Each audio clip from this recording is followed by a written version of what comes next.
Aula 11. Animismo. Sistema fisiológico que considera a alma como causa primária de todos os fatos intelectuais e vitais. Do latim, anima igual alma mais ismo mais doutrina.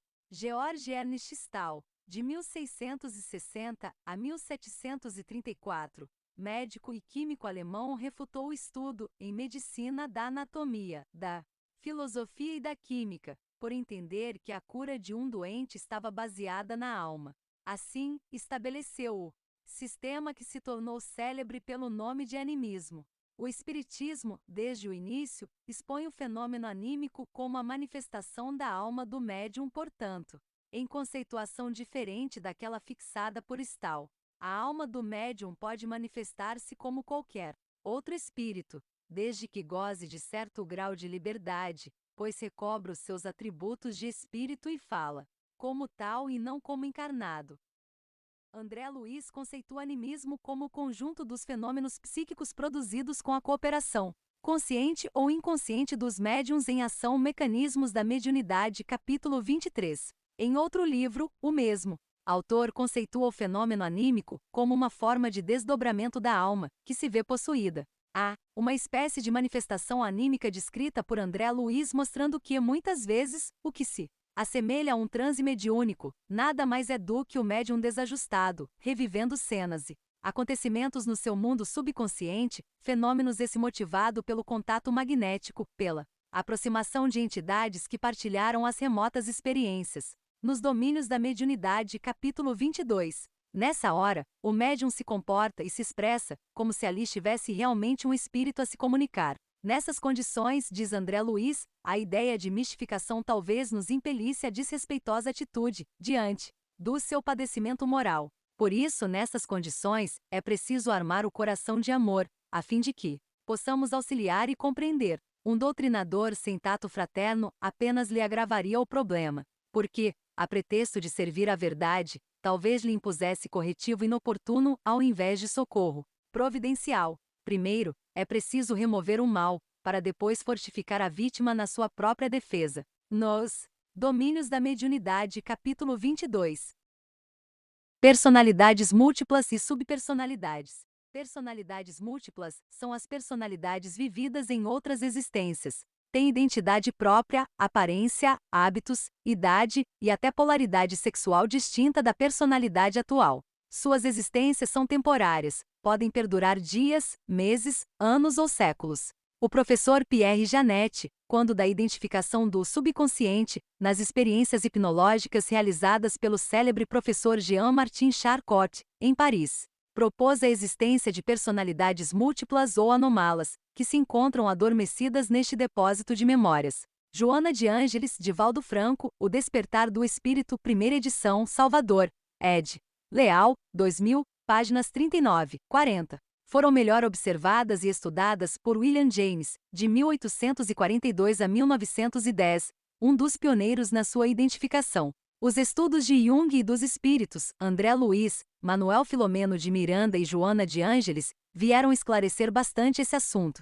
Subpersonalidades são os desdobramentos ou projeções da atual personalidade. Sua idade e polaridade corresponde à mesma da consciência física e suas existências são breves. Podem agir com total consciência de si mesmas, embora essa ação nem sempre seja percebida pela consciência física. Foram observadas e estudadas por Pierre Janet em 1898, quando, inclusive, chegou a propor um modelo dissociativo da psique, defendendo a ideia de que a consciência pode dividir-se em partes autônomas, de sofisticação e abrangência variadas. Este estudo foi ampliado por Jung ao tratar os complexos. Entendia ele que os vários grupos de conteúdos psíquicos, ao desvincular-se da consciência, passam para o inconsciente, onde continuam numa existência relativamente autônoma, a influir sobre a conduta. Podemos dizer que uma personalidade múltipla ou uma subpersonalidade é quase uma pessoa ou uma entidade que manifesta e exterioriza um conjunto de qualidades ou um caráter essencial e exclusivo que a distingue de outra,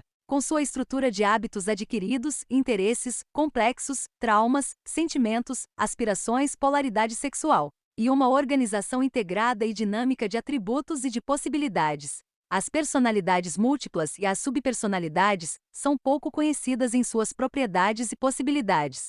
possuem avançado grau de independência e extraem energia do corpo físico. As personalidades múltiplas, quando acordadas, projetam-se à distância, comportando-se como se fossem outras pessoas, alimentadas pela energia gerada pelos corpos e estimulada pelos seus apegos de outrora. Em sentido oposto, as subpersonalidades, quando desdobradas, comportam-se como se fossem a própria pessoa ou parte dela, alimentadas por algum desejo, frustração, ódio, raiva ou recalque. A reintegração ocorrerá quando adquirirem consciência de sua realidade.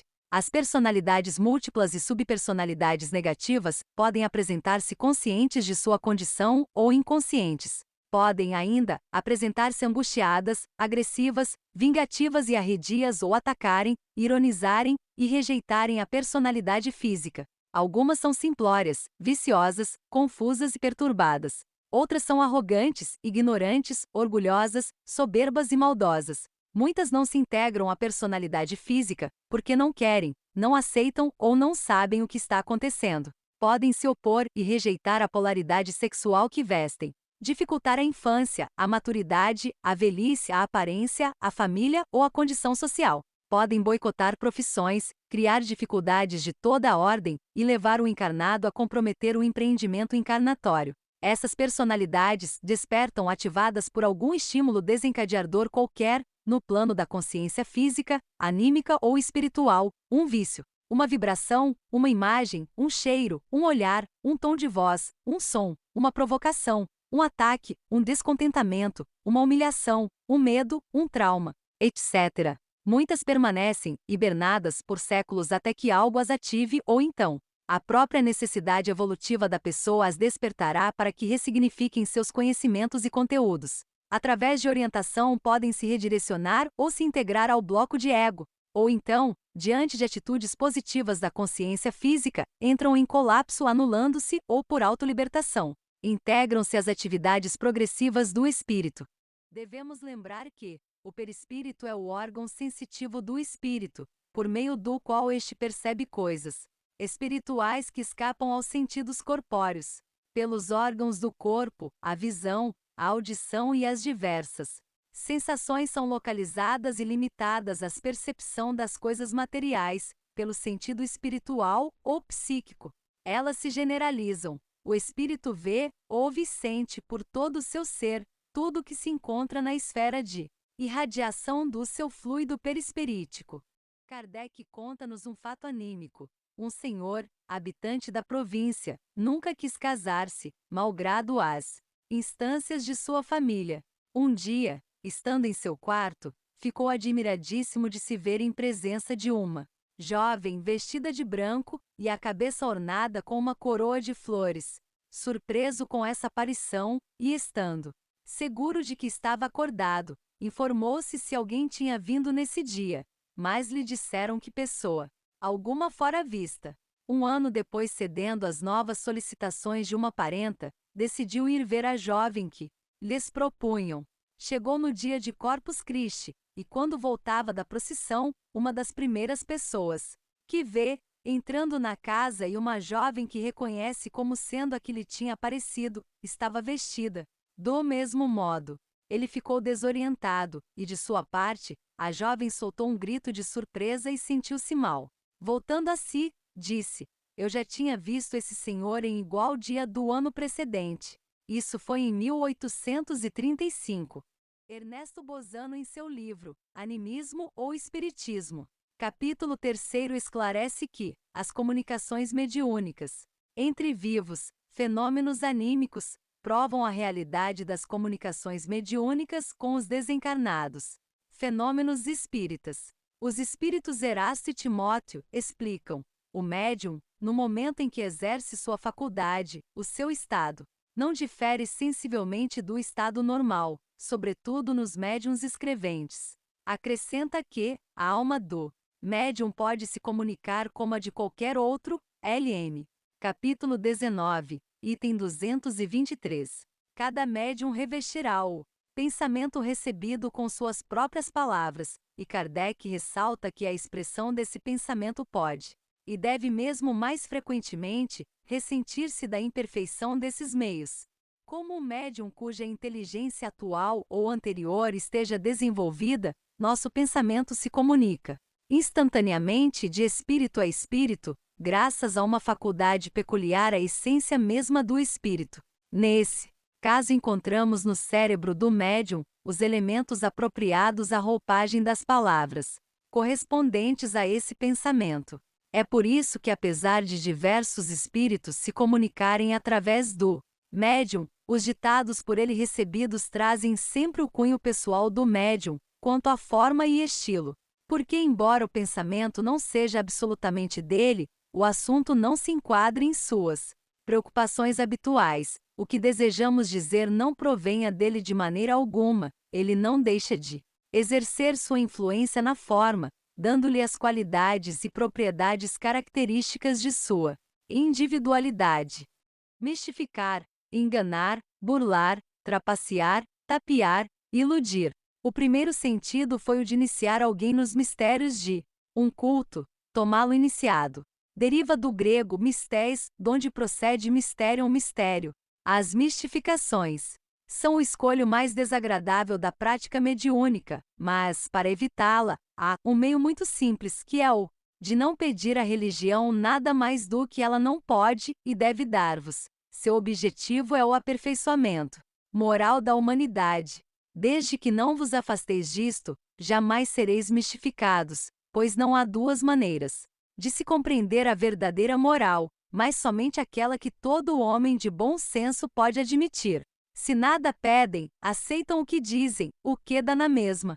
Se recebessem com reserva e desconfiança tudo que se afasta do objetivo essencial de Deus, os espíritos levianos não os enganariam tão facilmente. Segunda parte, capítulo 27, item 303. Do que se conclui que só é mistificado aquele que merece. Perguntou-se ao espírito Emanuel se a mistificação não demonstra desamparo dos mentores da esfera espiritual. Ele respondeu: a mistificação experimentada por um médium traz, sempre, uma finalidade útil que é a de afastá-lo do amor próprio, da preguiça no estudo de suas necessidades próprias, da vaidade pessoal, ou dos excessos de confiança em si mesmo. Os fatos de mistificações não ocorrem à revelia de seus mentores mais elevados, que somente assim o conduzem à vigilância precisa e às realizações da humildade e à prudência no seu mundo subjetivo. O Consolador pergunta. 401. O charlatão mais hábil geralmente é aquele seguido por maior contingente de pessoas. Assim, é conveniente lembrar que, no intercâmbio com o mundo invisível, os novos discípulos devem precaver-se contra os perigos representados por criaturas desse gênero. O orgulho e a ostentação é o que impulsionam essas pessoas a agirem assim. A técnica de o homem se apresentar como o melhor, o mais bem aquinhoado, de salientar-se à frente dos outros, de ter a presunção de converter consciências alheias, são atributos divorciados da verdade. Abusa-se de tudo, mesmo das coisas mais sagradas. Por que não se abusa na da doutrina espírita? Mas o mau uso que se faz de uma ideia não pode prejudicar a própria ideia.